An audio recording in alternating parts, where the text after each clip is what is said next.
You're going to spin off this planet. I love it. Keep at it. Okay. 3. Yeah, Inslum National Underground. Good evening, Lions faithful, and welcome back to another episode of the Sunday Spins. It's your host, Schnoids, here with BPC and Archie. And we've got a nice little victory podcast here for you today. A nice and easy one, never threatened with the Panthers. We'll go through that absolute walk in the park of the game we had against Carolina. We'll talk through it with some of the good, the bad, and the awesome. We'll do our Dobie Dogs of the Week, sponsored by Alex Bowles. We've got a new Diehards in the Den interview with none other than Mark Yannis. We'll then talk about contenders and pretenders here in the NFC, because the boys are rolling so well, you just have to start thinking about that number one seed. We'll then wrap up, do our certified ball knower picks, where we go through which teams we picked in the NFC North from the previous week and start looking ahead, and then wrap up with hanging the banner. So kicking it off and going into that Sunday game, I mean, it was probably the most dominant win I've seen the Lions have since we absolutely handed the Jaguars their ass fucking last year when we beat them by 30-plus points. This one was really never in doubt from the Lions. I think it was a spectacular offensive performance, considering how many different guys we had out on offense, considering there's no Amon-Ra. We had a late scratch from Gibbs. Doesn't matter. We absolutely bowl them over. So, RC, what was it like when you had a front row seat and were just dialed in on this game? Did you feel like we were just going to run away with it after that first touchdown? Yeah, I mean, I don't know how many turnovers we kept getting on them, but I remember the first drive they drove the ball. Yeah, they drove the ball down a little bit, and then they went for it on fourth down. They didn't get it. We got ball back. We scored in 3 plays, was it? I think it was like 3 or 4 plays. David Montgomery broke outside and carried the ball for a long touchdown. And then from then on, it was just a fucking bloodbath. I think Hutch got a crazy pick somewhere in between there, and then we got another pick. Yeah, we were going fucking crazy. Jerry got a pick. Hutch got a pick. Will Harris got a fumble recovery. I think the Panthers were just shaking in their boots once that violin started playing it for the national anthem at the beginning of the game, because I don't think they dude. I mean, that guy got us going in a way I don't think anybody else could.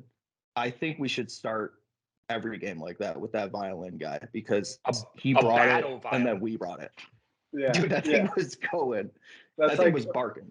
Like verbal meme, like Drake shrugging off, like badass bomber flyover, and then happy Drake, like electric violin. We're a lot more humble than Kansas City. We don't need the stealth bomber. We just need a man and his violin. Give me a fiddle and a desire to play. Yeah, they heard that and they were like, Carolina heard that violin and they're like, wait. What are these boys about? I have never in my entire football career heard something like this. Yeah, they're like waiting for someone to sing. Like, okay, they're like, where's the guy singing? They just look over and David Montgomery is just crying tears, doing the sign of the cross, like, I am about to murder these men. The no Sean Moreno. I really had humble stats this game, though. I didn't have any hot dogs, which was kind of weird. I don't want to make that a thing, but maybe I might. Yeah, what did you McDonald's eat? Before I had McDonald's before. Okay, yeah, so you got to do that. Maybe that's every game. Maybe that's my new move, because we just went out there and just tore them to pieces. Yeah, as Andy McLaughlin called out on a side text, four dogs was a lot of dogs for that one game. I mean, I think we do have to limit the numbers, keep it like 3 and under at least. Was that my first game? Was that the Seahawks game? Okay, yeah, I think I let us down that day. That's way too many dogs. You let the first game. I mean, it's early in the season for the fans too, so. I was way too sluggish that game with that many dogs. Yeah, but I mean, I think just from the watching from afar, you could get the sense that the vibe was there. Obviously, once we dominated, up front, running the ball and pushing around, offensive and defensive line. The last thing was going to be like, can Bryce Young like kind of kickstart his career and have a big game? And I mean, maybe we should start some kind of segment for this, but the Bijan Musgrave Memorial "I don't want to play football anymore" award went to Bryce Young. It was clear very early on, and that was it. That was the game. We just took the life out of him. I mean, he's a rookie. He's not this young, but you could tell there was like a little kid deep down there that, like when the little kids something bad would happen in like a soccer game, they just run to their parents like, I want to go home. I don't want to play anymore. Can we please go home? And some of those hits that he was taking, the pick with like the descending flat defender, tried to squeeze it in there and threw it just right to Jerry Jacobs. I think Bryce Young is going to be a good player in this league, but when you set the tone like that game was just over before it started. A demoralizing experience for him. And I do think too, I was at least reasonably impressed with Carolina. I thought that we got some good pressure on him. But it wasn't a total sack party, which credit to Bryce Young. I do think that he was able to get the ball off in a lot of situations that I think should have been sacks. He had that like very near safety that he avoided, but did get like the intentional grounding. Bryce Young, I mean, he does look small. I will say that. I think RC sent me a picture from the game, and he looks small out there in person as well too. I mean, he's not a guy that can absorb a lot of hits. So I think credit to Carolina for trying to come up with some type of game plan of obviously to get the ball out of his hands as quickly as possible to try and minimize our impact. But I think when he got in a lot of obvious passing downs where it was longer down in distance, you saw our defensive ends, they were getting right in his face. Like they either got to him or got to him immediately after. And the one where clearly he did not want to play football anymore was when he got hit immediately after by Harris, and then Bugs just like big boy body slammed on top of him. And it was just like 500 plus pounds of man on top of Bryce Young. And he was like, what Adam have I signed Thielen's a up for? baller though. Yeah, Adam Thielen's a dog. I think the one last thing for Young and Frank Reich. I mean, we have a few knowers of ball. Steve Mitch comes on. If Frank Reich is smart, he would listen to our podcast before playing the Lions next time. But Frank, if you're listening, I think you keep Bryce Young in on quarterback sneaks like that like is like so the one positive that you could get. And I get people are like worried about quarterbacks getting injured, but quarterbacks don't really get injured or hit or really anything happens on quarterback sneaks. And then your team looks at you like, okay, we don't get to hit this guy at all in practice all week, but at least he's like getting his head in there and he's going in to try to grind out a yard.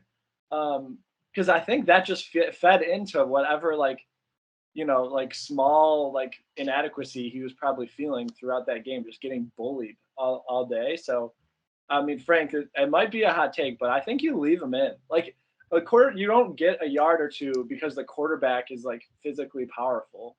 Like Tom Brady used to fall down strategically and get every first down. So that's my last thing for Bryce Young. Again, I think he's going to be a good player, but so much of it depends on the team that they put around him. And just keep him in for the sneaks like that. And it's just degrading for Andy Dalton. Like he's been in this league for a long time. Don't just roll out your ginger backup for a QB sneak and then rip him out of there. That was weird. I didn't like that. That seemed kind of like an indictment of Bryce Young's size, but I guess it did work. It did work for them. So we'll give them at least that. It would have worked with him. True. That was silly.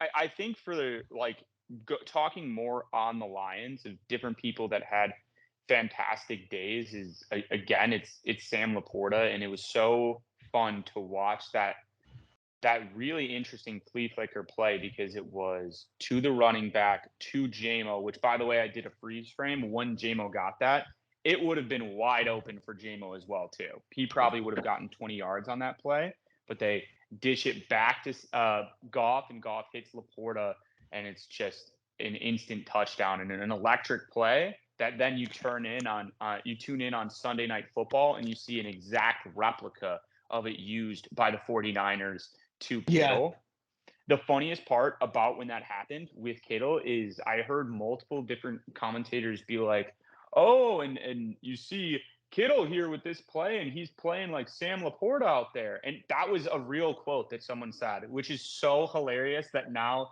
Sam Laporta has become the number one tight end. I mean, it is true statistically, but he's already jumping Kittle out. Yeah, I mean, he's obviously the best tight end in the league. But I love Amon-Ra, and I really do. I love Amon-Ra. But if I'm coming back after this injury, you got to start to feel that the seat's getting a little hot for Amon-Ra as our leading pass catcher. He's going to try to come in and take his spot back, and I'm sorry, I think that's gone. I think Sam Laporta's walking away with that. The only other thing, RC, you probably couldn't notice this in the stadium, but that first touchdown, it's one thing for him to be uncoverable and unguardable by defensive players, but the Skycam operator had no hope keeping on to Sam Laporta and keeping their eye on him. So because Sam Laporta caught that touchdown and no one could see it because the Skycam, they went with that cool overhead Skycam view. Yeah. And they lost him instantly. And Clearly, it looked like when it happened that they switched and it went to Steve Mitch's iPhone cam for it, because it was Laporta was completely out of the frame in it, and it was so shaky. And then you didn't even get a replay, and they're like, "All right," and to commercial. Oh, did they get tricked by they got tricked by the trick play then? But it wasn't even that tricky of a play. I'm not saying the flea flicker. I'm saying the first touchdown, his little 3-yard. Yeah, it was an out route. He went down and sold the block so well that the Skycam guy, and I wrote a little email to Fox don't fire him. It's not his fault. Sam Laporta just really sold the block, and he got totally lost in the scuffle there, and the Skycam guy missed him. So I think that's. It kind of goes without saying. Of course, Kittle is kind of modeling his game after SLP. Yes, the GOAT. SLP continuing to leave everyone speechless. What else is there to say, man? I mean, Amon-Ra is going to have to earn that role back. It's sort of our lead receiver. Yeah, it was a really cool thing to see the Lions not miss a beat at all, continue the streak of putting up 20 plus points. And I think the streak currently sits at 14 right now, straight games where we've had 20 or more points. So the offense was absolutely humming in this game, and it never really felt like there was a doubt with it. And I mean, we didn't have our number one, but you saw, I thought Reynolds played a fantastic game. Yep. He had a perfect toe tap in the back of the end zone. That's kind of been his hallmark, man. I mean, I get him and JMO confused a little bit out there because it's just those tall, lanky receivers, but he's everywhere, man. And him and Goff, like I've said before, that's his security blanket. That's his safety blanket. If he needs to throw to him 10 times in a game, he feels completely comfortable knowing he's going to be exactly where he's supposed to be. So it's fun to see Reynolds have to step up and try and play a wide receiver one. And it's yep, no problem. We don't miss a beat. Yeah. I thought he did great. I thought Khalif had a big game too. I love the way Khalif Raymond plays football. He's kind of one of those those little Cocker Spaniel that has no idea he's only 20 pounds. And he's just putting his head in there and coming down and getting sort of those counter blocks where he's supposed to square up with the defensive end. And he definitely doesn't get any push whatsoever, but he's there and he stuns them for a second and then he just jumps right back into it. So I love the way he played. I mean, I think we lost a little bit in terms of Amon-Ra's ability to block on the perimeter. There was a lot of replays on JMO, but JMO blocking is so ridiculous, and he's just so gangly and goofy out there. But he got the job done. He's so good at it, man. He's so good at it. He did do a good job blocking. Yeah, he did. But I think either way, the receivers stepped up. SLP Brock Wright also had some good catches, and even Marvin kind of dug deep and played his role. So I mean, this is what happens. It was nice to see him get a real catch. Yeah. I feel like Marvin Jones. I was waiting on that. He would have been on suicide watch, man, if he had like another drop or another fumble on there. I mean, it might have legitimately been a cut, because it's like, what are you bringing to this team right now? So it was good to see him get a little bit of comfort, get a couple of targets out there, and play his role. I think, like you referenced, clearly JMO, first week back, and mostly it was the blocking. I mean, on that long Montgomery run, he was right there, and it's so funny. Everybody should go back and watch the replay. He squares up on his guy, gets him there initially, and then as Montgomery goes to break to the outside, his guy tries to go to the outside, and JMO, it looks like he just like bitch slaps him to the ground, and he falls down. The most unconventional blocking technique, but it worked. It worked very well, and everybody on the team too. I mean, regardless of what noise you hear outside of it, obviously we're a JMO podcast, but there's a lot of people talking this shit, that shit, but everybody on the team is fully behind him and was so happy to see him out there, and just that he had the biggest smile on his face and was playing with so much enthusiasm. Like, I think this is a wide receiving core that lives by the mantra. I've heard Amon-Ra say it, that no block, no rock. And I mean, JMO is definitely fulfilling his end of the blocks. I've heard some people saying that, and some of the ones that they schemed up specifically to have a deep ball thrown for him, that Decker unfortunately wasn't able to get to him. And so the defensive ends got around the edge, and Jared had to just throw the ball away. But otherwise, it would have been a couple of deep shots to JMO. That's the main thing that I'm still wishing that I could see from him. But hopefully we'll get that next week. Yeah, no, it was cool to see how happy he was running down behind David after that block too. I like that replay. We were definitely a pro JMO podcast. Definitely would have liked to see him catch that one. We all kind of the whole stadium let out that like, that gasp, just because like we really wanted him. It wasn't like a negative gasp though, but it was just like, like we really wanted to see him catch that one. Yeah. Just, kind of like a welcome back. And then I did see Jared Goff talk about how he had him on a deep shot. He just didn't pull the trigger on some like that play. But he's gonna get the ball, especially when he gets open. St. Brown. He gets open. Yeah, he was open on that play too. But I mean, you don't really need to take a deep shot there, just because we were kind of controlling the game. It was like 28-7 or something at the time. So yeah, but it was cool to see him back out there and having fun and shit like that. And I think too, RC, on that first one, you don't want to see people drop anything. He did get himself wide open, but you have to think that right there he's got the linebacker in the corner of his eye and thinking about that guy. Oh, he had alligator arms. Yeah, no, he got alligator arms. I mean, that's like the ultimate like ironic thing about being a football fan is like we probably had people all over the country like queso dripping down their shirt. Be like, what the fuck? Like I would have caught that with like a 270-pound linebacker right in my face. And so I think we have to give the guy some credit. He's been like very intermittently playing football the past couple of years. So, but the hunger is the hunger is there. And what I liked is you can tell the guy loves football just by watching him play. Like he loves that shit. Yeah. And that's the number one thing when it comes to a Dan Campbell team, I think, is you just got to love playing football and you got to work hard. And yeah, I mean, everybody was saying good things about him. So we'll just, we'll see. It was and I think it's just a good week overall. And for the offense, and JMO just becomes that extra secret ingredient for us. So that'll be one of the main things to track with the Lions as it progresses in this year, of how they kind of sprinkle him in and sprinkle Gibbs in to make this already really dynamic offense, one of the best in the NFL. Mm-hmm.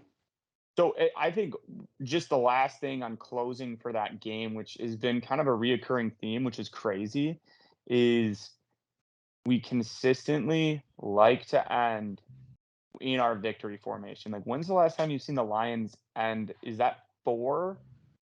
That's three consecutive games where we've ended in victory formation. This time it's not even Goff ending in the victory formation. We were able to get Teddy Bridgewater out there for a couple plays and then take the knee. So that's just beautiful, man. I don't know if that's ever happened in Lions history. Yeah, I mean, I'm not a numbers guy, but maybe we should be doing the victory formation more games. We're 3-0 when we do that. That might be the X factor. That's our first play of the game. Yeah, why don't we just get some momentum and like throw them off a little bit. I think there could be something there. All right. And now we'll get into another edition of Diehards in the Den, where we have an original Spins group chat member, the former Penn State enforcer. It's our very own Mark Yannis. Hey, thanks, Noid. Thanks, Noid. I appreciate it. It's an honor. Hopefully I can live up to Steve Mitch's performance last week, but I'm not a big of a spin as he is, but no one everyone is, knows me. Everyone knows me. I'll make your head go up a little bit. I noticed you didn't say long time listener, first time on the show. See, yeah, that didn't come to me like Steve Mitch. That was natural for him. So. Yeah, he's a natural. We'll start you off, Mark, with the first question. So, like we ask everybody for Diehards in the Den, what was the first kind of experience or thing that you can trace back for the origination of your Lions fandom? Yeah, well, you guys, I mean, mostly all my friends know I was a hockey player. I always grew up love watching football. My dad played college D, I think 3 or 4 at Albion. Shit, who knows? Hell yeah! But he was a football guy, and we were kind of a football family. And I think Mr. Brian Cleary would know. This was probably, I think, 6th or 7th grade. This is when I really knew I was just going to be a fan, because that JV Red Barons, man, they put me on the offense and the defense. And let me tell you, I still hear it from this day from my brother that a play would develop on defense. Someone would tackle him, and I would run right in after the play was already dead. And he knew it. He knew how bad I was. And from that point forward, I had hustle, but the play had already been dead. But I wanted to run in there pretending I made the tackle, which I never did. But Mr. Cleary let it ride. He let it ride. And I still saw quite a few snaps. But after that year, I gave it up. That's a lot of grit, though.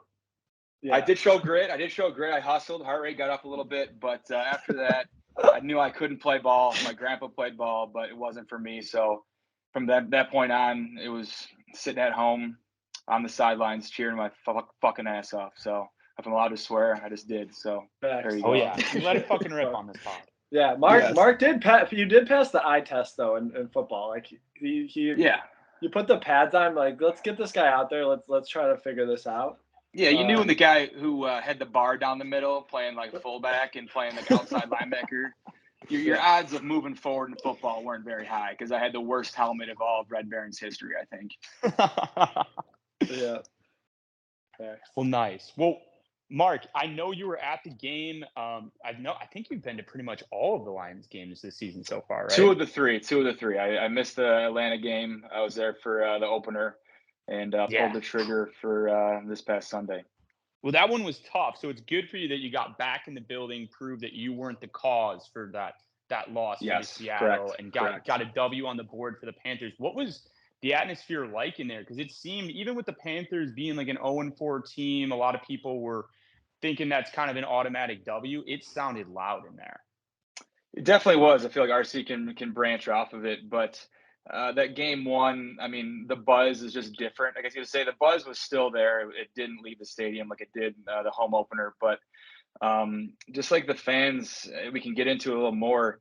The section we were in, we're in an end zone across the stadium from RC. and just, I mean, we were roll like 16, and these fans are just absolutely ridiculous, the shit they say. But for some reason, I fucking love it though, because they have no clue, but they just love like how good and how much we buzz right now, and it's just the electricity. Like they're cheering when like there's no cheering. Like you guys all know the flags. Like they have no fucking idea. But it's Detroit, and we're buzzing and we're moving. That's it. I mean, love. Yeah, I think that there's probably a lot of people listening. I mean, we have tons of listeners, as we all know. There's a lot of people listening that are like out of Detroit and have been away from Ford Field a little bit. So like, what's different now, and like, how does this compare to like a quiet Saturday afternoon Tigers game? Like, what's different about this crowd? I feel like, I mean, when you get downtown, I mean, you're getting people from downriver, you're getting people from the fucking UP. I mean, shit, they'll drive for that one game a season, and they're gonna get it in. I mean, no matter what. I mean, it was during, I think, halftime. We witnessed a fight at the end of a fight in the concourse. Yeah, state troopers came running. Guy was bloodied up. Like, that's like the shit I want to see, dude. I couldn't tell. It was the end. The cops were already there, but this guy's face was jacked. Whoever it was. No. But like, yeah, I mean, a Tigers game is, you're going there to eat a dog and just hang out, and the Detroit Lions game is polar opposite. I mean, it's all polar business. Opposite. That's it. I mean, it's all business, and people who don't even know what football is don't care. Get them in there to scream their ass off. Don't care.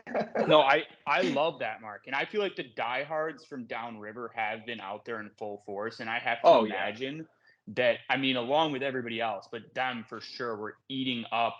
I saw Eminem was in the crowd and got on that place went banana land as soon as they showed him on the screen, man. It was like, I was at the Ed Sheeran concert when he came out, and that was loud, but I mean, it was pretty similar to Ford Field on Sunday when they showed him on the screen, just sitting there. I mean, it was electric. But I mean, and that shows Eminem hasn't. When's the last time Eminem's came to a Lions game? Couldn't tell you. I feel like maybe he was there at one of like the Thanksgiving ones or whatever and gave a shout out. But just as being a fan, that's what's so special and cool about this season is I know Calvin's been coming to a bunch of the games too. I think he was there again. Devin Booker was there like pregame too as well, like decked out in all Detroit stuff. So we're becoming. I mean, everybody's talking about Taylor Swift and Kelsey at all of the Kansas City games, but I mean, I'll take a true diehard in Eminem any day. Showing up to our I mean, I'll take a true diehard downriver over. I mean, Taylor Swift any day. I liked one of the guys that showed up on the screen, Mark. I'm not sure if they showed him during this on the scoreboard or not. But he had like a sparkly like fedora hat. It almost looked like the "I think you should leave" hat with like that and like the little back like veil on it, and just like an absurd sign and a giant chain. Like, yeah, man. I mean, you see those people everywhere. I mean, this in the line at going into Tin Roof. I mean, like, yes, they're going into like that stadium like store right next to Tin Roof, like buying these chains. Like the fake plastic chains, like. It's just different. I mean, who's going? It's probably a $30 fake plastic chain, but like they're buzzing and everyone feeds off each other, I feel like. And I mean, we're probably a little more diehard than most, and we're a little more knowledgeable than most that step foot in that place. But it's just, I mean, RC can tell you too. It's just, I mean, he's been to all the games. It's incredible. I mean, I couldn't have imagined what it was like in Lambeau, but I know my parents are going to the Tampa game next week, and we might need to check in with Pops to see how it is down in Tampa, because there's quite a few Michiganders down there as well. Matt knows idiots that bought that chain. Matt knows ball, and he could give me a little update. So we'll see how that goes. Yeah, we might need that. I think that Tampa is on watch for a takeover as well, too, man, because there's a ton of people that have like fled the cold Michigan weather and moved down to Florida. So if the Buccaneers don't like bring their A game and they start selling tickets, man, we're going to take over just like in Green Bay. Definitely. It's like, for a quick story, there's like, I mean, RC, you probably saw him when you're at the opener, right across the aisle from me. Just your average fan took the time to like spray paint their hair and beard like silver, like I love it, but like what are you doing? You're like 45. Like, are you doing it for like attention, like, or just because you're obsessed, and it has to be the reason. Yeah, They're just I gotta fucking get that guy on obsessed here. with the Lions, dude. I've always It's pictured 3 that grown guy. adults. I've always pictured that guy as like Norm from accounting. Like Monday morning, he's like he's moving a little slow, and He's like trying to scrub the blue off the beard. I mean, yeah, still. someone picks up some blue behind his ear. Like, Norm, what were you getting into this weekend, man? Like, well, you know. But it's just like, and that's the culture, man. I think I mean, it's always been like that, but it's just exploded to, I mean, beyond what I could have ever thought. I mean, since going to a game. Well, speaking of culture, I feel like other things I miss out on in Chicago, like the pregame atmosphere, anything else, that the anthem. Yeah, I mean, you brought it. I mean, we didn't bring it up yet, but RC, I don't know if you were in there early enough, but we got in there probably, I don't know, 45 minutes early. That guy, I mean, I've never seen someone play the violin so peacefully and so like perfect for an anthem. I mean, I don't know how it he almost got so much amplitude on that thing. It doesn't make sense. That thing Like, do you move your that thing fingers? was Like, barking so loud. how do you I make have it no sound like idea. that? I was super impressed, and I think they showed the sidelines, and even like the Lions players were feeling the fuck out of it. I mean, that's something that you don't see very often, and Dude, I was glad I got to see it. That. I can't even picture that. I was like searching like the dark web trying to find this violin anthem. Dude, he played that bitch like an electric guitar. It was insane. It was He insane. Going absolutely ballistic. It was nuts. It was nuts. But yeah, that was definitely a good way to kick it off. And obviously, the game speaks for itself. We just blew them out of the fucking building. Mark, what I would like to hear from you, because we referenced on one of the previous episodes that actually a lot of quarterback lingo after the game, like when they get into those interviews, they're actually ripping off hockey culture, and they're giving like that very, like, they give you nothing in the actual interview post game, just like a breakdown of the win. And I would love, as you, who's someone I've watched some of your post game interviews, to just put yourself in the Jared Goff shoes and tell us what it was like to win there and get a win over the Panthers after they ruined our you're taking me back to, I mean, shit, going on what 10 12 years ago, back when I was just decent in college. But I could definitely I could fire something off for you if you give me a quick. I'll give you a lead in. Let's rip you a few questions. Just give me 2 or 3, and I'll tell you how it goes down. I mean, it could be different now, but yeah, tell us how old Hutcher. Yeah, go ahead. Hutcher's been coming on strong here, 4 weeks in. You know what about his game has been really turning it on for you? Yeah, I took the gloves off. I put the tape on the fingers and gave me a little more grip on the shoulder pads, and I went around. I can just do that dip and dive around the offensive tackle there, and I get to the quarterback twice last weekend, and it went pretty well. I had a good interception, got my leg blown out after, but I took a leg of champ, and hey, you saw the scoreboard. That's all that matters. just getting a point at home, just getting a couple points in their barn was big. It was big. It was good to see you guys out there. Yeah, it was good. It was a good team win. Dan Campbell, as you know, preaches all grit, and we're gritty, man. We're a gritty team with some real gritty fans, as we just talked about earlier here in this podcast. But I appreciate you guys having me on, and I'll see you next week in Tampa. Hopefully we can do the same thing. Oh yeah, buddy. All right, wait. We gotta get you one more on the way out. We're playing Baker. He's a feisty quarterback. Tampa's better than some people have thought. How are we feeling going into Tampa? Yeah, our defense is ready for anything. That Baker Mayfield, he's played well the last couple of games. They've got a couple of wins, but we're the Detroit Lions. This is how in Green Bay we took over Lambeau. We're going to take over that damn Buccaneers stadium, just like we did in Lambeau. The boys are excited. Have a good week of practice and head down there Saturday afternoon and get another W in the column. I love that. Head down, pads yes, dude. That's it, man. That's it, man. I appreciate you guys having me on. I took the time, the 15, 20 minutes out of my night instead of playing Call of Duty. But it's been an absolute pleasure. Unreal, Shark. We'll have you on again. Recurring guest now. Yeah, if you guys need to check in next week after our win in Tampa, I'll for sure get the input from Matt down there in the Sunshine State. Hopefully, we can get some insight of boots on the ground down there. If you can, Mark, because I know your dad's a spin, try and lure him into a voice message, like immediate post game to get those fiery reactions. If you really wanted to like make him spin, he doesn't do shit down there. He's retired. If like it came to the point where he doesn't have tickets yet, he told me he's going to buy them because he's obsessed with the Lions this year too. He would definitely spin on. He would make my head spin off. I mean, more than you guys. Yes. He would definitely. That would make a lot of people's head spins. Listen to that guy. He's a nut job. Honestly, in a weird way, it would probably be better if the Lions lost in like some like hilarious fashion. Definitely. He would start spitting some ridiculous shit. Yeah, it's just like chirping the umpire, like fucking Max Kaiser on the hump.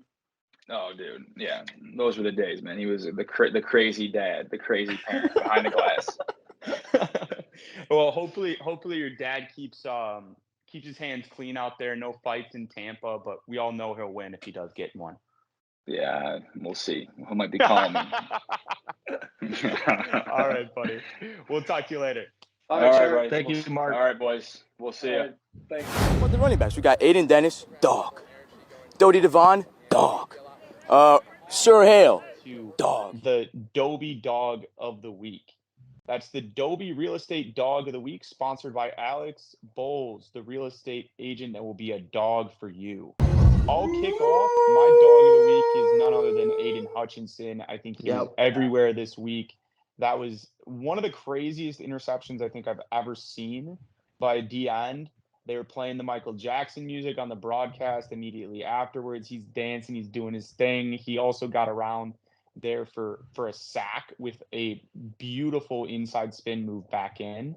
And I think he was out there playing so hard and affecting the plays even when he wasn't getting home. Now his stats, which I love a good insult stat against some of the competitors, is so everybody knows that Sauce took Defensive Rookie of the Year last year over him, and now people are tracking interception numbers, and Aiden has more interceptions than Sauce does. Yeah, he's such a dog. Dude, he's such a dog, bro. His spin move, it kind of reminds me of like a pitcher's curveball, or even like a musician kind of tuning their instrument a little bit. And the spin move, he was kind of tuning and like getting it right for the first couple of games, and now that thing is just humming. And the one where he spun to the inside and right into Bryce Young, that was pretty awesome. And I think, like we've been saying, like you said, Schnoitz, he's like affecting the quarterback even when he's not getting sacks. He's right there, and there's not like a moment where Bryce Young is comfortable. And I think the same goes with Bugs. Okay, I would throw our like kind of our whole defensive front in there.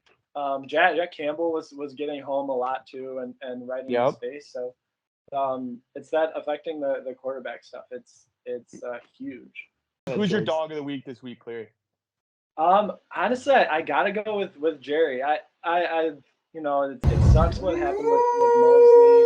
And Cam Sutton had another big game, but I love, there's something about just Adam Thielen being frustrated that it's just all is right in the world where he's like bitching and moaning, and he kind of reminds me of like the little kid baseball coach that goes out to the field and argues with the ump about like a inconsequential balk that they should have called. And like we get it, like the rules, and he's calling for a penalty literally every play. And maybe sometimes there was a little bit of holding and grabbing, but I think they thought it was totally mutual. Shut him down. Yeah, I thought it was mutual. Thielen was. You got to hold and grab a little bit.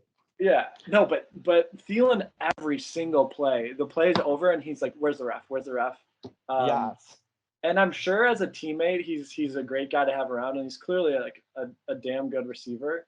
But as an opponent, he's just so annoying. So that was so great seeing him just catch that out. Well, I'm sad I didn't get to see him cry on the field that much, but he was balling.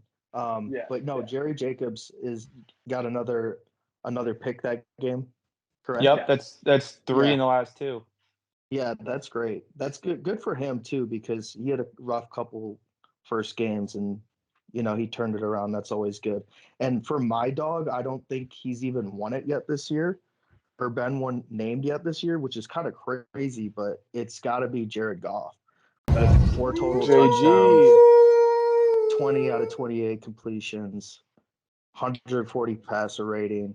He absolutely balled out this game, and there was like no stopping this offense, and the whole offense runs through Jared Goff. So I have some I gotta give Jared him Goff. the dog of the week. I have some Jared Goff stats to back that up for you, RC. Is Pro Football Focus, Jared Goff is now officially the number 1 rated quarterback in football. Which is a very reputable ranking, and I subscribe to all their rankings. And the other thing that should be noted is that he was 1 for 1 on taking his own quarterback sneaks, and he got a touchdown for it. Ooh, gritty. So, yeah, that he's.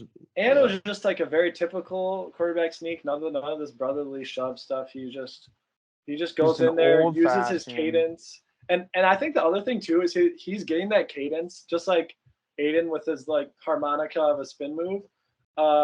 Goff is getting his cadence really dialed in, and it helps that we actually go for it on 4th down so often and use a quick count so often, that we were able to get a conversion just off of them jumping on that 4th and 4.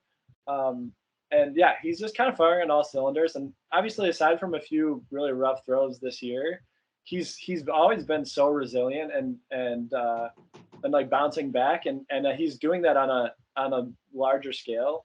And I thought it was interesting. They said something on TV about how in their like pregame session with him, he was talking about how his journey and how a lot of teams are like in such a win now mentality, and if a quarterback or coach doesn't have enough success, they kind of gas him and turn the page.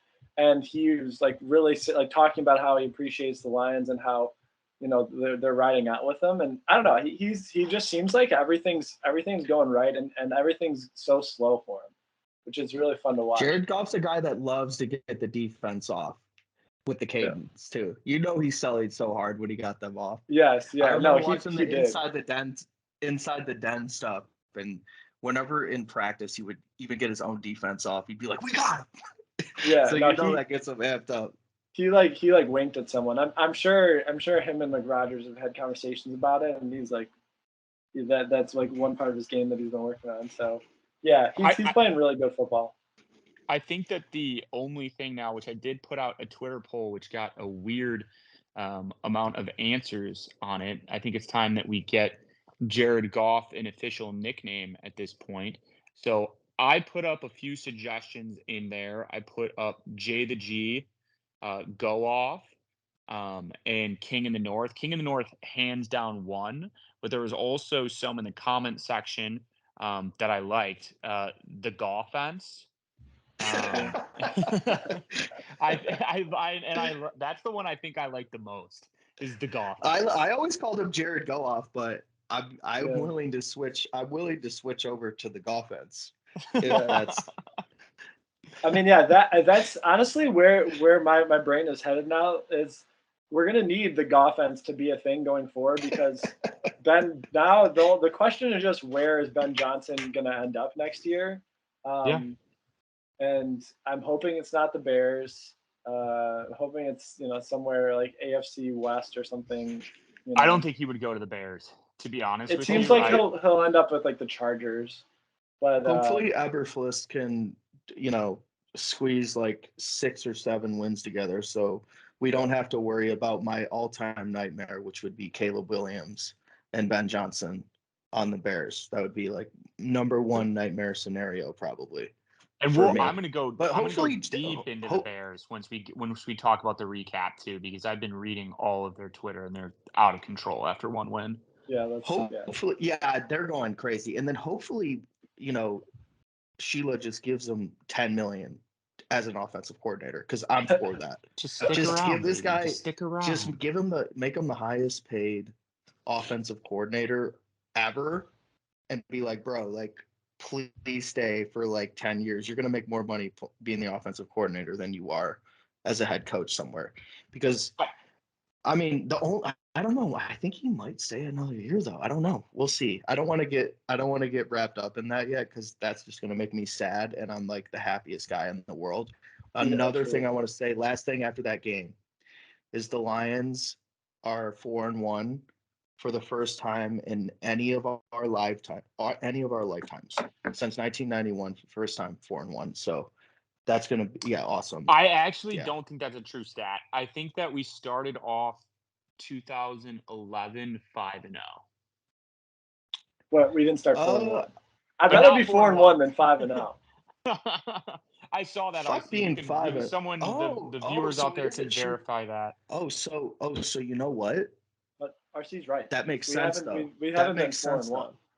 But we haven't been 4-1. Yeah. True. Which is better. Hungry dogs. The Niners are. Yeah, but Niners who probably wants to be 5-0? Yeah, exactly, I think that's a good point for us to switch now and talk about contenders, pretenders, because after a win this dominant and back-to-back wins this dominant, you have to start switching your mentality. And I think that we've been a fan base that's so concerned about what are we going to do in the NFC North? Like, are we going to maybe make the playoffs this year? No, stop thinking about that.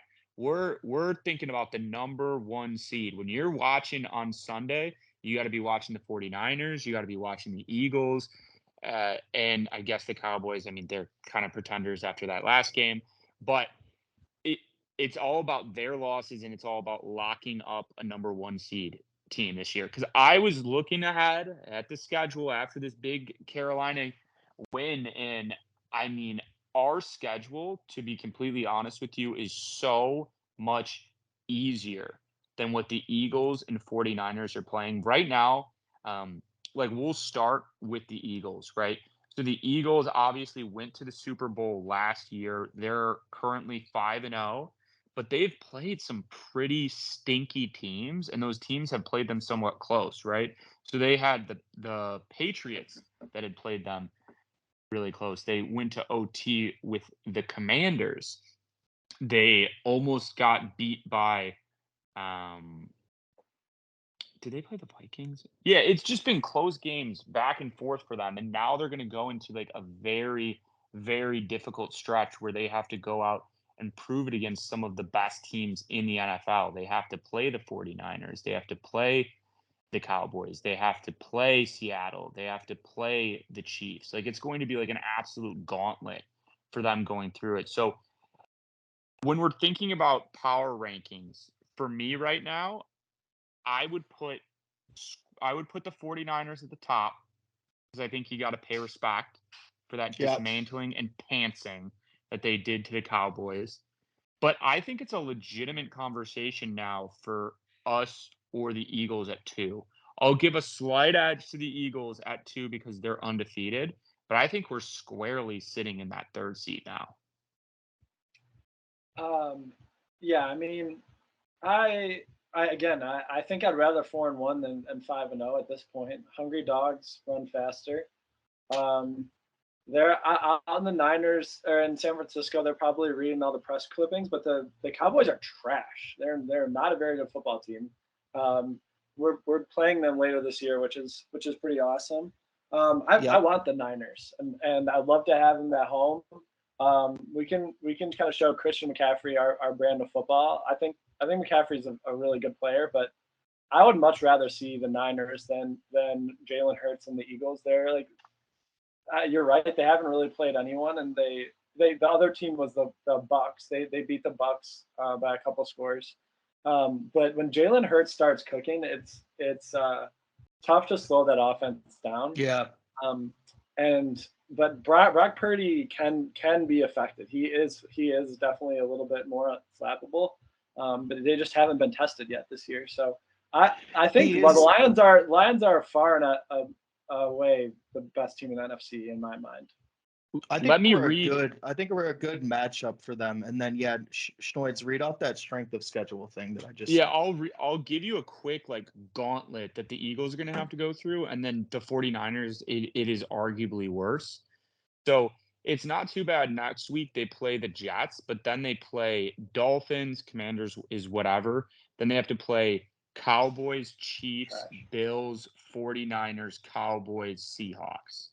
That's a gauntlet stretch for them. And then if you look over at the 49ers schedule, it's pretty tough too. I mean, they've got Browns, who are a pretty good defensive team this year. Vikings is whatever, but then they get into this tough stretch where it's Bengals, Jaguars, Bucks, Seahawks, Eagles, Seahawks, and then they play the Ravens at the end. So I think a lot of these teams, they have a tougher road than us, and it's weird. This is such a weird situation to find yourself in as a Lions fan, but I almost wish that we had some of those hard games we had last year where we had to play the Dolphins and we had to play the Bills on Thanksgiving, that we had those this year for more measuring stick games. I'm excited that we play the Ravens and we play the Cowboys on the road, because those are really our biggest measuring stick games, and no one else even scares me on our schedule. All right, I do want to say this though, is our next 4-game stretch is probably our hardest stretch of the year, because we got the Bucks at home playing Baker at home. That's not ironic. I think that's a tough game. Then we got the Ravens, and then we got the Ravens at the and Ravens. Then Ravens at Ravens, and then we got Raiders at home, MNF, and then we got the Chargers. So I think, if we come out of there, if we come out of there 4-0, people will not shut the fuck up about us. I know we won't shut the fuck up about us, but that 4-game stretch is going to be a tough battle, and I think that is a pretty good measuring stick, because 3 of those games are on the road. So, yep. And that's the first time I think that we've had, because we've been, home away kind of. So this is going to be, 3 out of the 4 next games are away games, and those are always hard in the NFL. And the Ravens and the Bucks are good teams, and the Chargers are supposed to be good too. So yeah, they're a good game too. They're a good bad team. Yeah. I think coaching's their problem over there, if I'm being frank.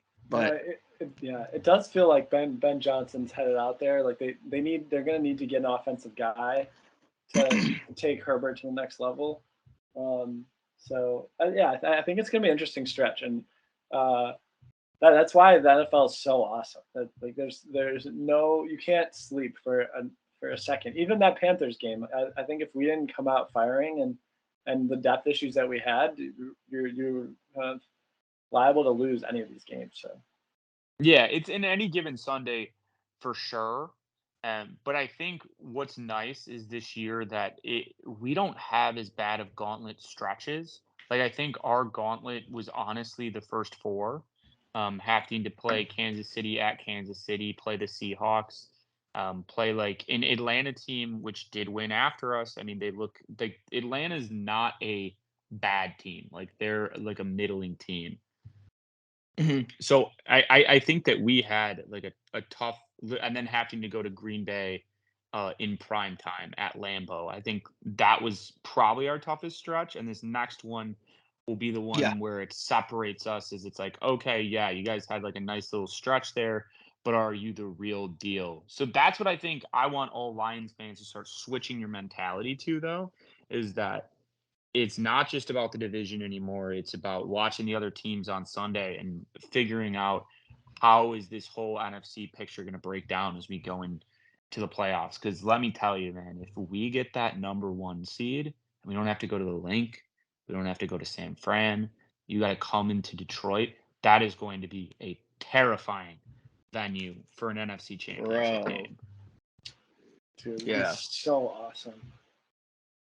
The only the other thing that I'll just say, because this was hilarious, is I've said probably on this podcast before, I do have a decent sized bet for the Lions Super Bowl this year, from a future from the beginning of the year. And the only thing I feel like Jordan Belfort in Wolf of Wall Street is your only regret will be that you didn't place a bigger bet here, but you Mhm. didn't buy more. And I was Yeah. thinking the funniest way that you could possibly get rich, like I'm just sitting at like LA Country Club and everybody's going around like, how did you make your money? And someone's like, oh, law. And someone's like, oh yeah, I got in on Apple and like the ground floor. And they're just like, how'd you make your money? And it's like, the Lions, early investor. That would be the Yeah. greatest way to have made your fortune. They're like, oh, well, so like part owner, like, oh no, I just No. I threw a future in March. Super Bowl bet. Just my entire life savings in the Lions in the fall of 2023. Yeah, I took championship and then division and then over wins and The then wins was like 9.5. St. Brown. Yeah, I took over wins, division, NFC championship. It's been great. The best side bet that I got this year was one of my friends in New York who's a diehard Packers guy gave me straight up odds for the Packers to have finish with more wins and higher in the division than the Lions did. So feeling very good about that. After we beat the Packers, I literally just dropped him a single Lions emoji. Just know we're there. He's probably we're sick. in your kitchen. We're on your front porch. Yeah, you Don't don't have have to to go look looking for far. us. No. You don't gotta look it for us. Well, let's segue now to the certified ball. No, we'll start with a recap. I know we already touched on the Lions game. When we review the records, I'll pull them up here quickly. I will give one caveat here that we are recording this before the Packers game has completed, so we're going to go ahead and just make up what I think the Packers. Well, it's not really making it up when you know ball like me at least. That's true. As we currently sit in the standings, we have Cleary on top at 10-7. We've got the Coin close behind at 9-8, tied with me and RC. So all of the boys are officially above 500. Turns over out 500. we do know ball. We do know ball. We should think of some kind of last place situation. Last place situation. It does feel like it is probably going to end up being the Steve Mitch milk video. Yeah. Oh my God.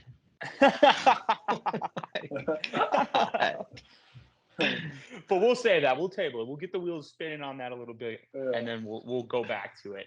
So we'll talk through these games here. We'll start with the Bears over the Commanders that was on Thursday Night Football, and looks like even a blind squirrel finds a nut every once in a while, and they get a win, 40-20 over the Commanders. Wait, you mean Matt Eberflus? Because surely you're not saying Justin Fields is a blind squirrel. He is a very good quarterback and will be a fixture in this league for a long time. We love Justin Fields. They don't need a new quarterback. Yeah.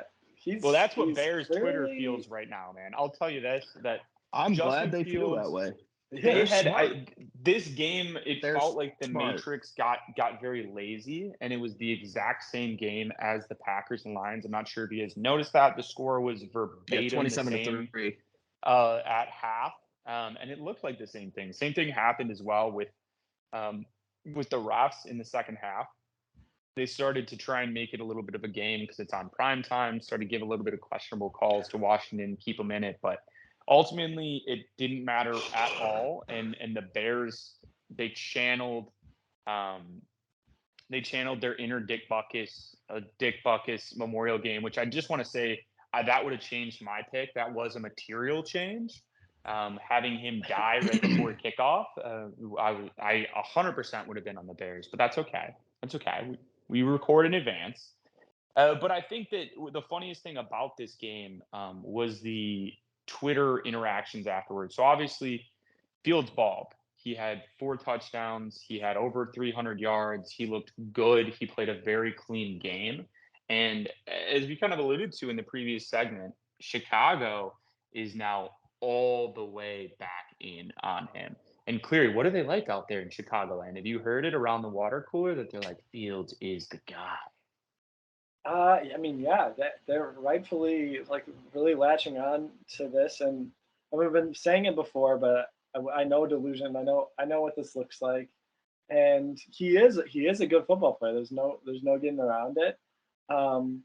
And not that I would never do this, but as a fan, like you can convince yourself that was a really good win, and despite the fact that the Commanders are a suspect. So yeah, I mean, I think they want to believe it. They know that their team is not good, but they're in an ideal world. They're trying to thread the needle here and have a legit quarterback, and have the first and second overall picks, and they have a competent coach. And I think deep down they know that that's not going to happen, but it's fun to dream, especially when the Panthers were looking like that. Yeah, well, I hope we have a lot of Bears listeners, and maybe even the GM, because we're so popular. I think they're on the right track. I think they should definitely keep their quarterback. I think they should definitely keep their coach. Eberflus looked lively that game. I thought he looked like he was having a lot of lively and lively. Yeah. He looked really good. He looked like he was having fun. It looked like Justin Fields was having fun. Your fans are having fun. Right. Why change? Why change anything when you have it all? You got Out a there, quarterback. You got. I mean, he's throwing the ball. He's running the ball. It looks good. Great win. I'm really happy for them. I don't think they should change a thing. I think they should keep going forward. Keep doing that, man. They're taking a play from your book. They're definitely going with that, RC, and they're going by any means necessary to fuel the Fields hype. This was the funniest move. I don't think I've literally ever seen this before. What they were doing is, because Fields obviously played first in the Thursday night slate, they were using his stats and how, because nobody else had played a week 5 game, and being like, Justin Fields is number 1 in passing, Justin Fields is number 1 in touchdowns, Justin Fields, even though he literally got passed, and I think he's literally like number 15 in passing yards like now. He's still doing pretty good in touchdowns and everything, but that was just a grade A trolling move. It was kind of funny to see how hyped they all got and how talkative they got online, also with like the DJ Moore stats. I was gonna side note though, with all due respect, DJ Moore's a fucking baller, and he went absolutely crazy. He is a baller, but also didn't his cornerback fall down like on every single one of those plays? It was like the easiest touchdown runs ever. He's got that Golden Tate in him. He's a good wide receiver. I'm not taking anything away from him, but it wasn't like a Jamar Chase type performance. I think there was an element of the Washington Commanders playing the worst game of defense I've seen in a while. I think they are the 31st ranked defense in the NFL this year as well. So it was pretty bad, but hey, good for them. I think football and fandom is all about delusion. So however you can spin zone your stats to help keep you alive in your head, I welcome it. And I think the only thing, before we move off the Bears here, that I want from the room, I think you guys have kind of tilted your hand that ultimately the best outcome here is probably 6 wins for the Bears, and then they keep Fields. I hope they get 6. Oh my God, please get 6 wins. Yeah. Nothing would make me happier if they got 6 or 7 wins, kept Fields, kept Eberflus. That would make me very happy, just because I want to see them happy. That's why. Yeah. Because I just want to see the Bears happy. So seeing them happy would make me happy. So I want 6 to 8 wins. After bouncing around on the bottom of the NFC North for as long as we have, we're going to take a very different approach here. We want the conference to come up with us. Yes. Yeah, definitely not. I don't rooting for their abusive girlfriend, boyfriend to stay with them. That's definitely not what we're doing here. Yeah. What? No. I think it would be a real shame if they just kind of crumbled into sort of irrelevance. I think that would be it's not how I want to win the North. It's not how I want it. Want to take the crown outright. Well, let's move off of those lovable losers, and we'll go to the next game, which was Vikings Chiefs. And it was an interesting one. I had eyes on this game. It was in the quad box. The Vikings, they were scrappy like we thought they'd be. Ultimately, they end up getting beat by the Chiefs 27-20.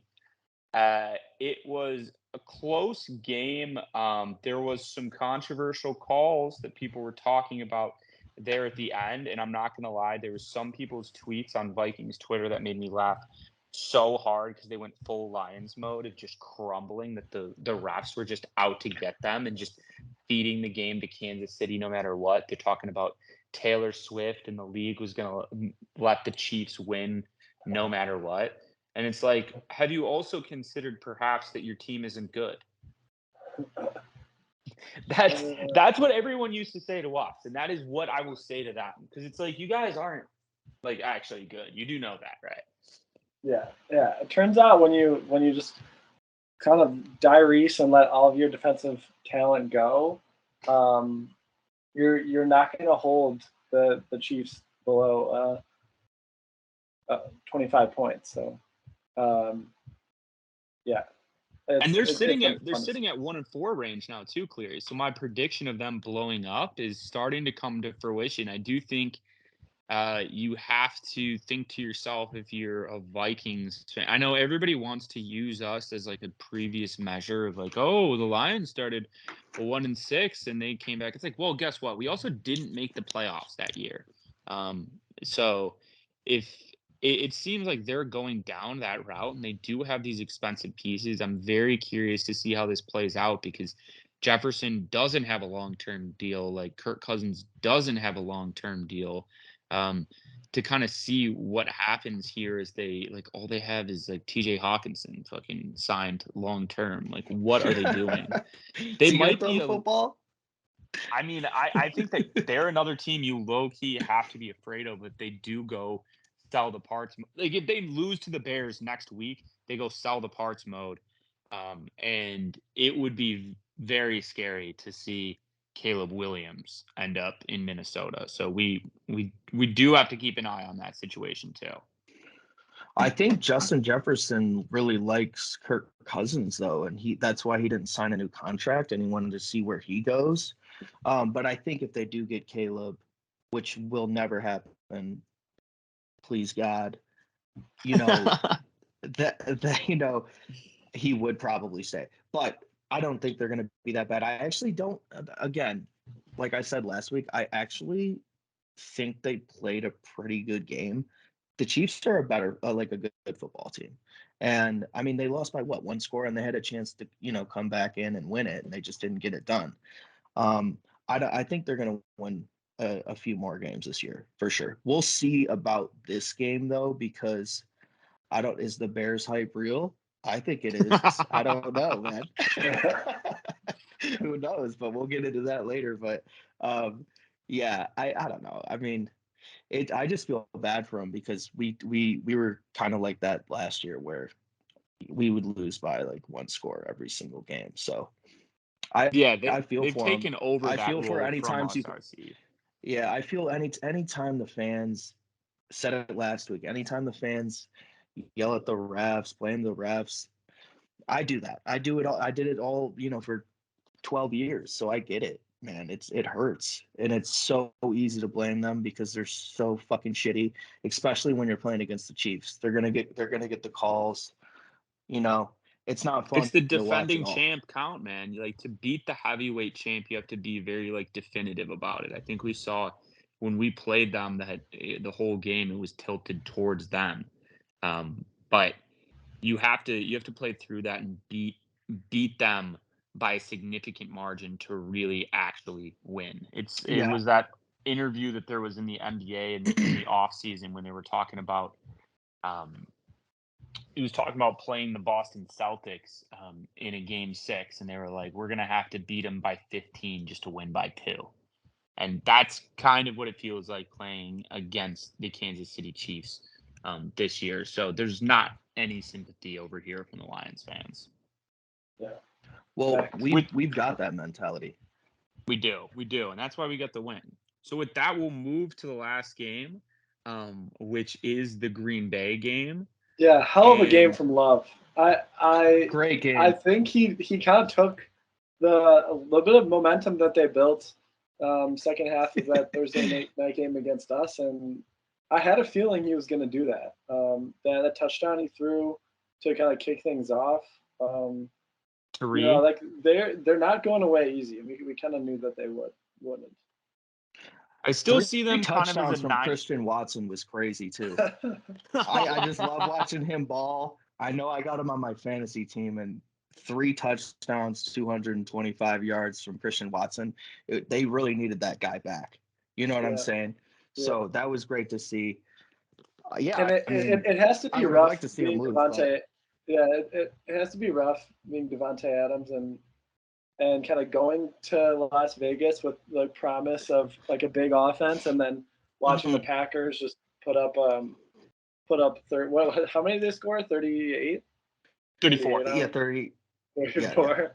Yeah. It was in between 38 and 34. I don't remember, but it was in between that. Devontae had a good game though. What did he get? How many yards did Devontae get? It was just like 27 with that one touchdown. 27 yards. Oh, he had that one touchdown. Touchdown. Yeah. Josh Jacobs didn't do anything all game though either. That's crazy. Yeah, that can help. All right, I think that's enough of that bit. Snowy's get in on it. All right. Let's move on and let's look ahead to the next week. Where actually the Packers have a bye week, and there's really only 2 divisional games because we've got the Vikings versus the Bears, and it is at Vikings in this 2 shit fest of teams. It turns out the Vikings are favored here by 3 currently. I think that the Vikings defense has been suspect. I don't think they've been legitimately bad this year. I think it'll be a full step up in terms of defense that Justin Fields has seen playing 2 of the bottom 30 defenses over the past 2 weeks. So Minnesota is more of like a mid-20s defense. I think that Justin Fields comes down to earth a bit more here when it goes back and forth. But I think ultimately the Vikings are able to put up enough points versus the Bears that they can't quite catch them, and they win by 7 here. So I'm on the Vikings in this game. Yeah, I think Fields. It's kind of one of those things that you can build on that confidence enough, and I think a big part of his game is sort of that swagger, and that can carry you a long way. But their team is so brutal. I can't see them hanging the Vikings at all. So I think it's going to be a bloodbath, and the Bears will lose in hilarious fashion. Archie? Oh, man. I have no idea about this game, to be completely honest with you. I wish I could flip a coin. We'll get to that. The coin. I wish I could flip the coin before the coin. It's at the Vikings. I mean, they haven't really looked bad. I don't know. I guess I'll go with the Vikings because I have been saying that they're not a bad team. If they lose this game, the Bears might not be trash, and then the Vikings are bad. That'll be my new thing. So then, yeah, the Vikings would be the worst if they lose this game. So I'm going Vikings. And if they fucking let me down this game, they're the worst team in the NFC North. Yeah, this is easy for me because ever since the Bears lost early, I just completely off them. I will not pick them. I will stand by I could see them winning this game. I could see them winning this game, though, if I'm being completely honest. They got a lot of morale right now. And they do. Eberflus looked lively. Like I said, he looked like he had a lot of life. I like how you I don't know what happened. Trying to say his name, even though you know it's hard and are not confident in it. I think it's Eberflus. Eberflus. Eberflus. I think he needs a nickname. That's got to be a nickname guy. There's no way his friends have ever called him that. Coach E. That's fine. But I'm gonna keep trying to say Eberfluss, just because it's fun to say. To be honest with you.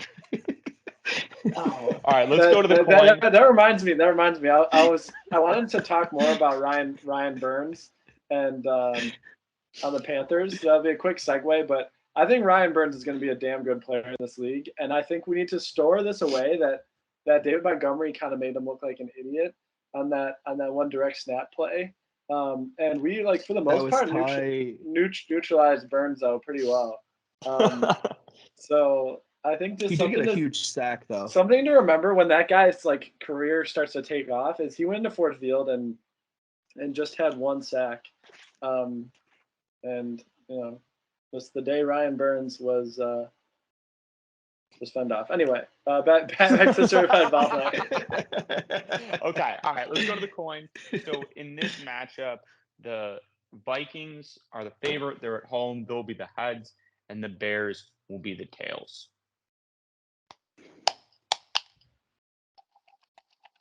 It likes Bears. I knew it. Fucking god damn it! I can't wait to have the video of a full gallon of milk just on the coin. If the coin loses, such a weird video. Each other. People will be like, "What is this?" Okay, so we'll move to the next, and the final game it's just us versus the Bucs. It's at Tampa. We're favored by 3 going to this matchup. The Bucs are coming off of a bye week, so they're rested and they're ready. I know a lot of people on this podcast have been big Baker fans, but now it really comes to fruition as we have to play them and see what they're all about. I like us in this matchup. I think one of the things that we always have to monitor going into it is around the injury situation. So obviously one of the unfortunate things that happened on Sunday is Mosley did get some of that, a couple series of playing time, as we talked about. Dan Campbell's plan was for him, and he ended up tearing his other ACL. Kind of tragic. You hate to see a guy work all the way back just to go out after one game. So he's going to be out. It's going to be the Jerry Jacobs show. We've got Brian Branch is going to be one of those guys that's somewhat questionable going into this week, judging from what people have said. I could see him being a true 50-50, more of a game time decision. On my end, I'd love to see Brian Branch out there because I think he is for sure a difference maker. But I know that Dan Campbell and crew like to be they like to play it a bit safer and are looking more at the long run. So we'll see with that. And then the other piece to consider is more on the offense. You have Jonah Jackson, our Pro Bowl guard, go out. There's some talk about whether or not he'll be able to play this week. It feels really good. We've got your boy Graham Cleary that he can fill in on left guard, right guard, whatever we need him to. And Big V can fill in on the other side. So it's just paying dividends, having a lot more depth on the line this year. So, and then you've got Amon-Ra, who it felt like he was a true kind of like game time decision this week. So my expectation from this weird ab injury is that he will be back. But I would love the doctor insight, Cleary, on what does that mean? What is an ab injury? What are we talking about? Do you think and Jameer Gibbs too. Oh, but yeah. Go on, Cleary.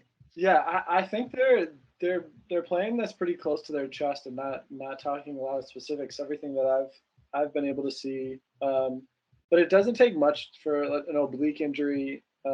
Those can be pretty rough to come back from. So, but the way he was moving around and the way he played over the past week, I wouldn't expect it to make a big impact on the game or on his game. And he's not like the most sort of like explosive, like top speed guy anyway. So I think he'll be able to grunt through it and he'll be okay. As far as Branch, that feels like a calf thing that's not going to go away all year.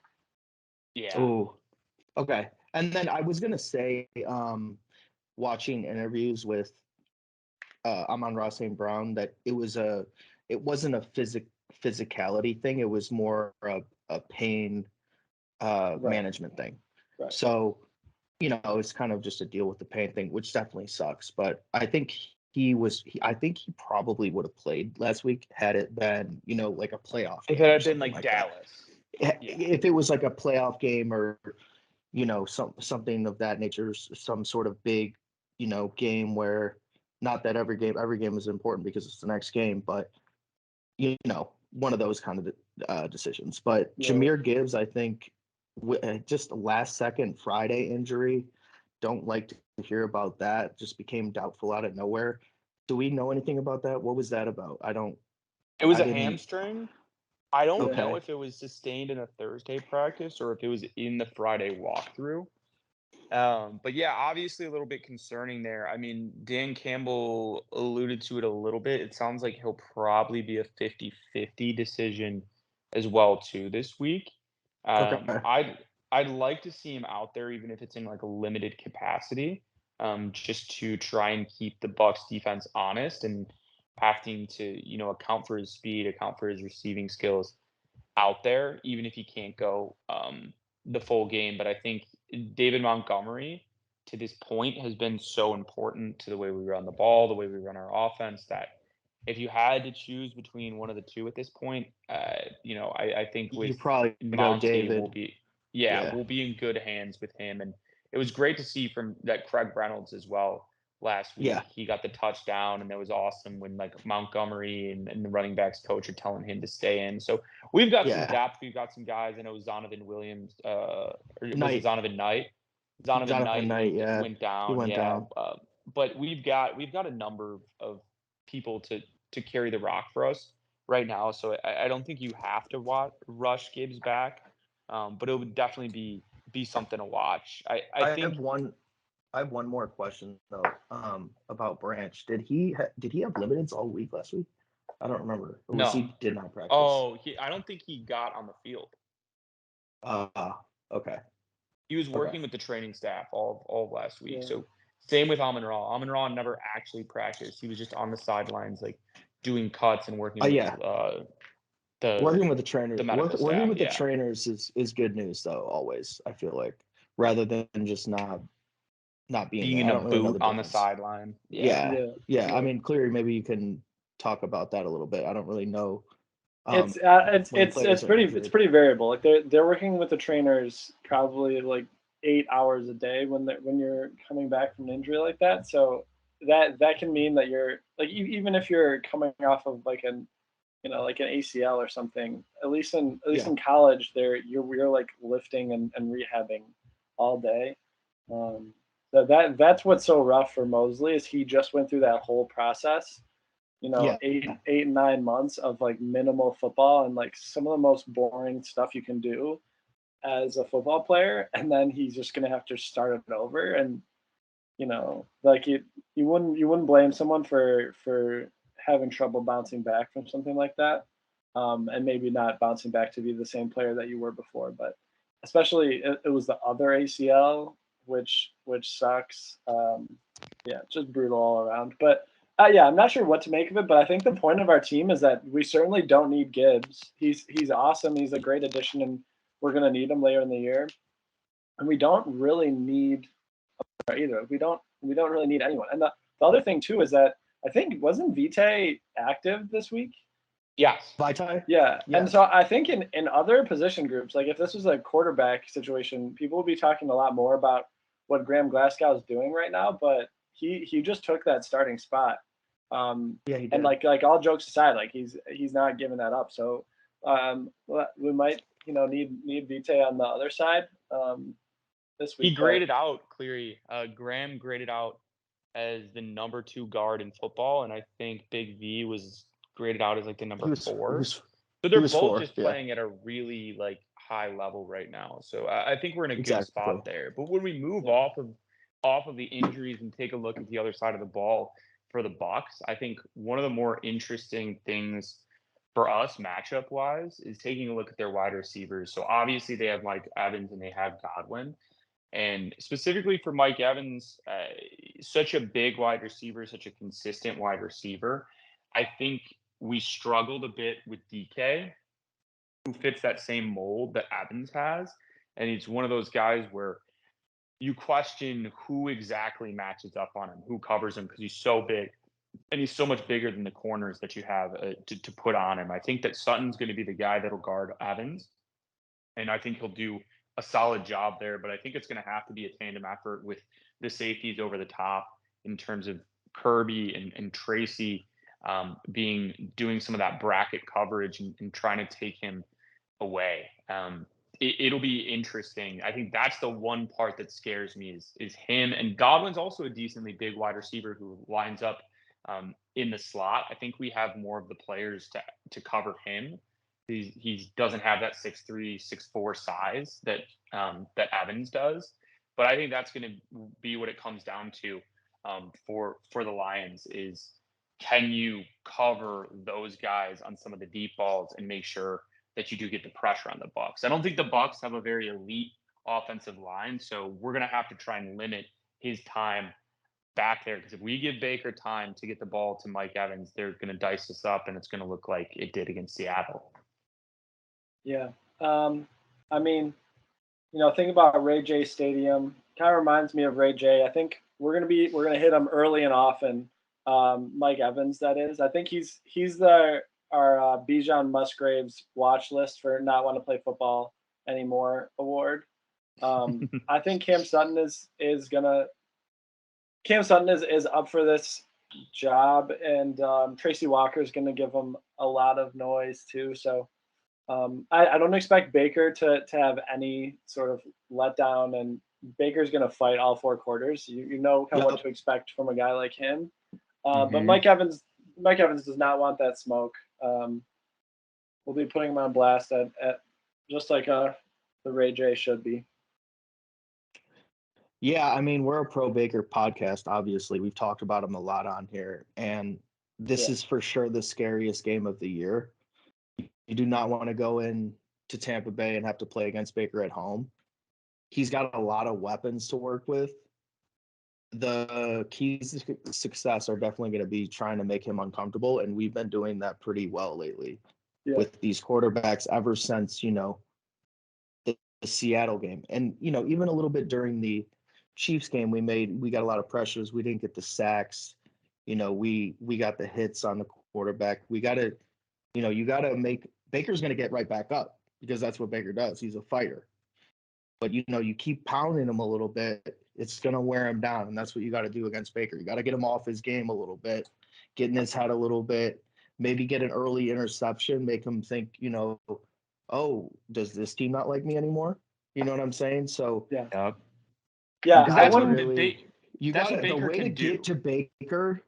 to get to Baker is play mind games. You know what I'm saying? So you got to trick him into thinking, I don't know if I'm comfortable with the Tampa Bay anymore, because these guys are scary. These Lions guys are really scary, and they're coming at me every single play.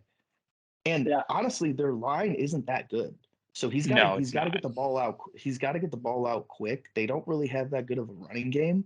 Rachaad White's a decent back, but they really don't run the ball that well. So they've pretty much been, winning these ball games by getting the ball out quick to their big receivers. And I mean, Godwin and Evans are very, very, very talented. So if we can limit, his time in the pocket and make him move out of that a little bit, Baker can scramble, but just make him uncomfortable, and then we'll win this ball game. I want to say, RC, that will be a dumb move to try and scramble against us, because if he does, I'm going to call this shot. If he tries to scramble against us, Jack Campbell is going to get there in a hurry, man. And every time Jack Campbell hits somebody on the field, it's such a hard hit. He does like WWE moves on people. So that is not the guy that you want to try for Baker this week. I think you're right, too, on knocking him off his game a little bit and getting an early pick. Baker's whole career has kind of been a Jekyll and Hyde type quarterback, where he has these really electric performances, and then he has like kind of these lows as well, too. So I think it's all about trying to get him off his rhythm to start. And I also think that you're right about how they are a lot more of a pass first team. And it'll be interesting because obviously our strength this year has been stopping the run. And the pass has been a little bit more difficult for us. We've obviously come on in the past couple of weeks, but Tampa Bay is a team that really doesn't even care about establishing the run, and they're just going to throw the ball at you. So it'll be interesting to see kind of that chess match, because Aaron Glenn has had 3 straight weeks where he's really dominated the other offenses, and they've only scored points at the end to make it look a little bit better than it really was. So this will be a good test, I think, for our secondary and to see kind of how we stack up against a better aerial attack than we've seen the past few weeks. Yeah, I mean, and the scariest part about the Buccaneers is their defense. So I'd like to see, what Ben Johnson game plans this week for this stout defense, because, if we can put up a lot of points against these guys, then I mean, I'm already all in, but I'm gonna double down again on this fucking football team. It's because they got a really good defense over there, and especially you go to their turf and ball out, it's gonna be a battle, man. This is a scary game though. Yeah, I mean, I think the thing about Baker too is that he feeds off of disrespect. Like, if you remember that, who was it? Kansas, when they like wouldn't shake his hand, and he just went off and then did the Marshawn crotch grab. Ohio State didn't respect him and went off. So I think, kind of like you said, Shnoid, I wouldn't hate like a Anzalone or Derek Barnes or Jack Campbell, just like egregious hit that like borders on disrespectful, but gets called, and that's just in his head the rest of the game. But I think it's going to be a fun game to watch, and it'll be fun seeing that chess match. But I don't think Baker will be very comfortable, but he'll fight through it. Well, the thing I like about Campbell and Branch is they'll take the flag, to let them know we're here. You know what I'm saying? They'll just let them know we're in this bitch. Just take the flag, hit him as hard as you fucking can. That's how we play ball. That's what I mean. Like, Baker can respect that. It's like when teams are talking but not really playing hard and not really doing it, then it's like, okay, I'm gonna go off now. But it's almost disrespectful to not hit them really hard. Yeah, exactly. If you think about it. Just don't even talk about it. Just be about it. Be about it. Well, with that, I know where I'm going. I'm obviously taking the boys in blue. I'll take the Lions this week. Yeah. RC, you're the one that I want to know where you're going with this. Self-proclaimed Baker fanboy. The problem is I looked at the schedule for the Lions the whole year, and I'm going with them every single game.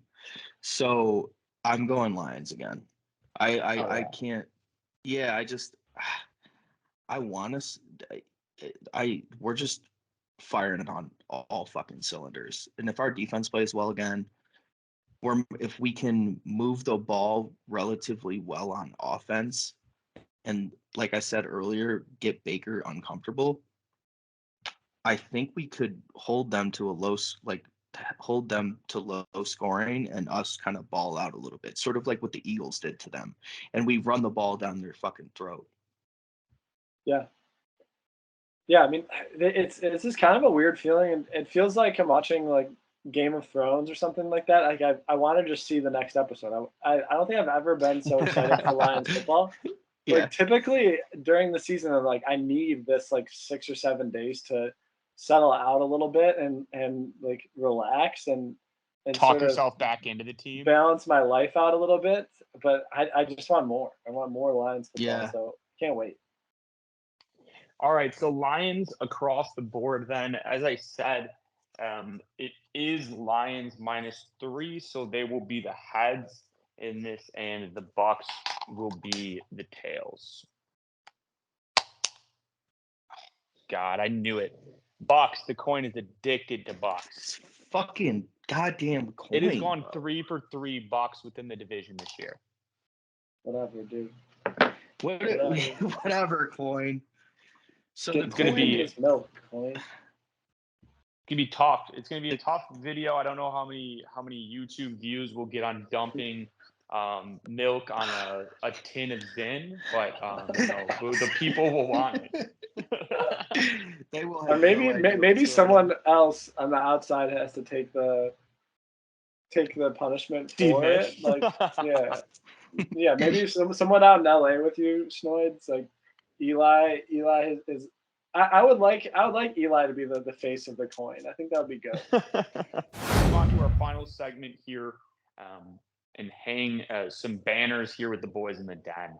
I'll start off, and I'll hang the banner of just easy breezy, because that's how this game felt. That's how the past few games felt. Like it's so crazy to log in on a Sunday and you look up after the first quarter and you're just like, oh, the boys got this. It's going to be over. It's never a doubt.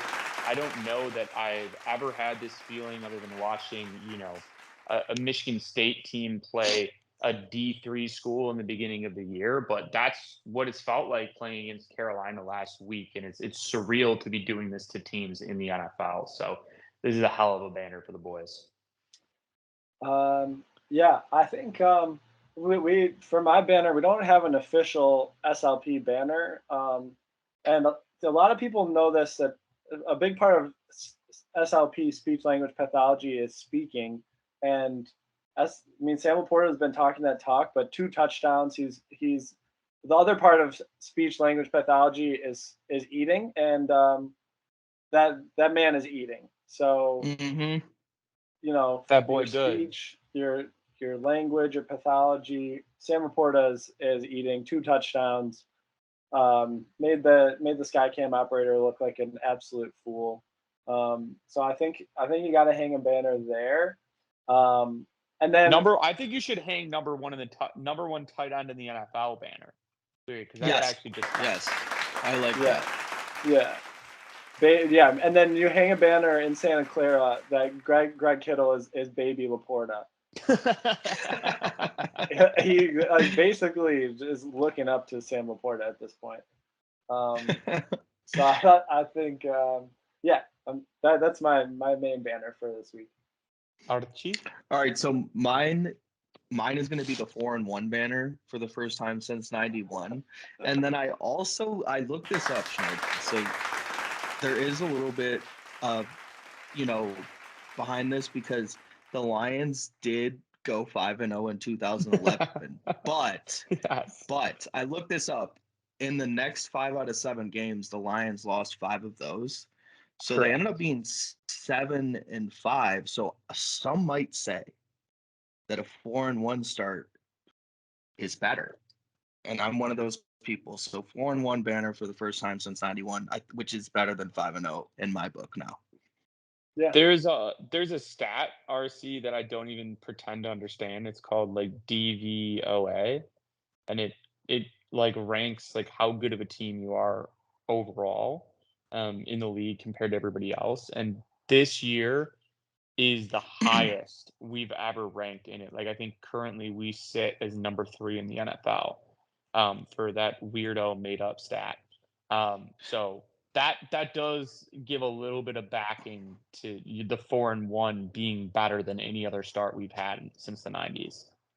I was looking at one of those things today where, it gave you the percentage chance, same thing that you probably were looking at, the percentage chance to make the playoffs, to win the division, and to win the wild card. So we're 87%.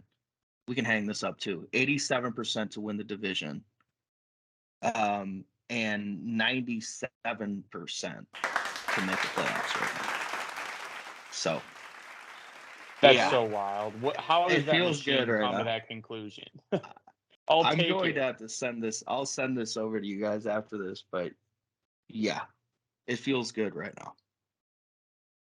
Yeah. I mean, I had a little heart attack looking at the schedule. Like, I don't know what I'm going to do when we have a bye week. Oh, it's going to be really tough, man. Have to just go outside on a Sunday. Yeah. Man. When is our bye week? Is that like week 9? It is week 9. God damn it! I knew it. Fuck. Yeah, outside isn't even going to be good at that time. It's going to be in November, so that's going to be a tough one. But I'm sure the quad box can still get us through. So you've got something. You boys been on the quad box? Oh yeah.